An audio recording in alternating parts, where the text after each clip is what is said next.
여러분, 솔직히 고백할게요. 저도 그랬던 적이 있었습니다. 남편이 퇴직 후 집안에만 틀어박혀 있을 때 TV 앞에 가래떡처럼 누워서 하루 종일 리모컨만 돌리는 그 등짝을 보면서 아휴, 저 등짝을 확 한 대 때려줄까? 상상만 수백 번 했습니다. 애들은 먹을 거 달라고 빽빽대죠. 앞으로 어떻게 살까 막막한데 저 사람은 왜 저렇게 태평할까? 속이 시커멓게 타들어갔어요. 제 남편은요, 기업의 꽃 영업맨으로 승승장구하며 너무 일찍 상무 이사를 달더니 너무 일찍 은퇴를 하게 됐습니다. 말이 은퇴지 사실 조용히 쫓겨난 거죠. 한 6개월은 큰 소리 치더라고요. 내가 나가면 다 나한테 줄 선다 했다고요.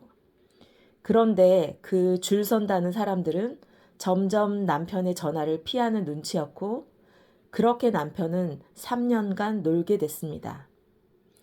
회사를 다닐 때 많은 사람들이 하는 착각이 있습니다. 내가 곧 회사다 란 착각이요. 사실 나를 보고 어려워하는 게 아니라 내가 속한 회사의 직책에 인사하는 것을 퇴직한 후에도 남편은 금방 알아차리거나 인정하지 못했습니다.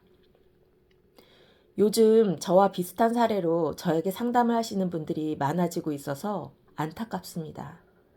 특히 오늘은 퇴직은 지금 했는데 연금은 5년 후부터 나오는 남편을 둔, 그래서 지금 당장이 막막한 아내의 고민을 공유합니다. 은퇴 후 연금이 나올 때까지 남은 마의 5년. 이때 남편에게 뭐라도 좀 해라, 소일거리라도 구해라 한마디 했다가 도끼 눈을 뜨고 버럭 화를 내서 너무나 황당했다고. 이 남편을 어쩌면 좋을지 막막하다고요. 저는 지난 5년간 111명의 은퇴자 경단녀를 작가로 만들면서 수많은 부부의 위기를 지켜봤습니다. 오늘 제가 그 고비를 직접 넘긴 선배이자 전문가로서 퇴직은 지금 했는데 연금은 5년 후부터 나오는 경우 가장 먼저 해야 할 3가지를 알려드리겠습니다. 오늘 이 영상 끝까지 보시면 마음의 지옥에서 탈출하시게 될 겁니다.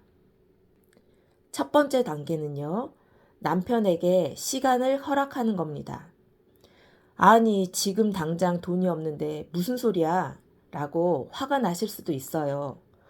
하지만 전문적인 용어로 심리적 퇴행이라는 기간이 있습니다.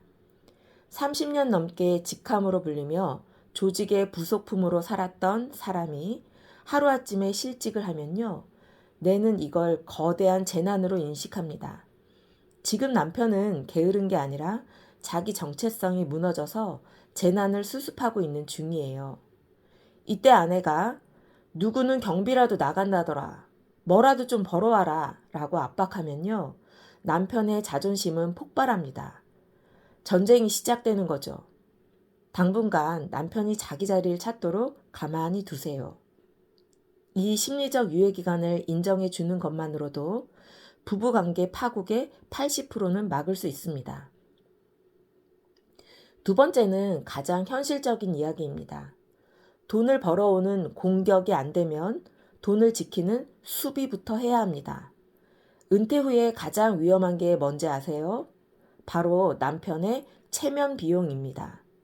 나 아직 건재해 라는 걸 증명하려고 친구들 만나서 술값 내고 소위 말하는 골든벨 울리는 거, 이거 퇴직금 갉아먹는 1순위입니다.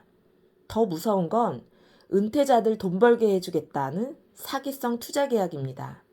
자존심 강한 남편들이 여기에 제일 잘 낚입니다. 돈 벌기는 어려워도 돈이 사라지는 것은 한순간입니다.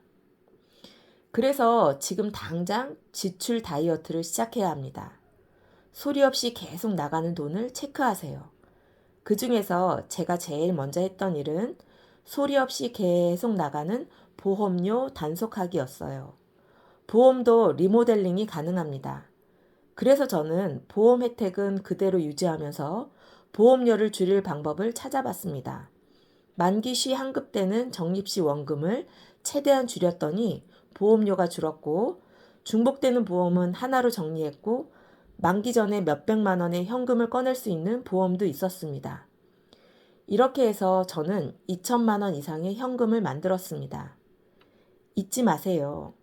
보험은 꼭 필요한 것만 가장 잘게 나눠서 조금씩 길게 내는 게 유리합니다. 그 밖에 지출 다이어트 방법으로는 허울뿐인 품위 유지비 삭제하기, 남편과 함께 우리 집 생존 지도를 그려보기입니다. 상황이 바뀌면 그동안 해왔던 행동도 바뀌어야 합니다. 기억하세요. 5년의 소득 공백기 동안에 가장 훌륭한 수익은 안 쓰는 돈 지키기가 먼저입니다. 마지막 세 번째, 이게 제 솔루션의 핵심입니다. 남편을 바꾸려 하지 말고 아내인 당신을 먼저 들여다보세요입니다. 사실은 아내도 지금 심리적 퇴행 시간을 맞이한 것은 똑같기 때문에 아내의 마음도 돌볼 필요가 있습니다. 남편은 내 맘대로 못 바꾸지만 아내는 스스로를 바꿀 수 있잖아요. 이것은 생각보다 아주 중요합니다. 사실 우리의 모든 행동은 생각에서 시작됩니다. 그래서 생각 정리가 필요해요. 잠시 멈춰서 가만히 마음을 적어보세요. 거실 식탁에 앉아 그냥 생각나는 대로 적어보세요. 마음을 글로 표현한다는 것은 배설의 과정이기도 하고요. 동시에 창작의 과정이기도 합니다. 우리 마음도 화장실이 필요합니다. 마음껏 나의 마음을 적다 보면 시원한 한숨을 쉬는 나 자신을 발견하게 될 겁니다. 또한 글을 적는다는 것은 생산적인 활동이어서 희망이 자라게 됩니다. 생산적인 활동을 시작하면 남편 등짝에 쏠려있던 원망의 시선이 나의 성장으로 옮겨옵니다.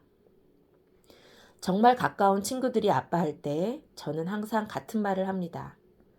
나에게 마음으로 기대고 버텨. 지나고 보면 절대 안 굶어 죽어. 저는 이 말을 할 때마다 아직도 울컥하는데요. 이 시간 남몰래 울고 싶은 여러분께도 같은 마음으로 응원합니다. 저에게 마음으로 기대고 버텨요. 지나고 보면 절대 안 굶어 죽더라고요. 은퇴 후 5년은 재앙이 아니라 인생을 재설계하는 축복의 시간이 될 수 있습니다. 남편에게 시간을 주시고 지출을 수비하시고 무엇보다 여러분 자신의 가치를 기록하는 일을 시작하세요. 오늘 바로 노트 한 권을 사보세요. 그리고 남편의 등짝 대신 여러분의 꿈을 적어보세요. 그 작은 시작이 여러분의 인생 이막을 바꿀 겁니다. 매일이 모여 내일이 된다. 빨간약 경성씨였습니다.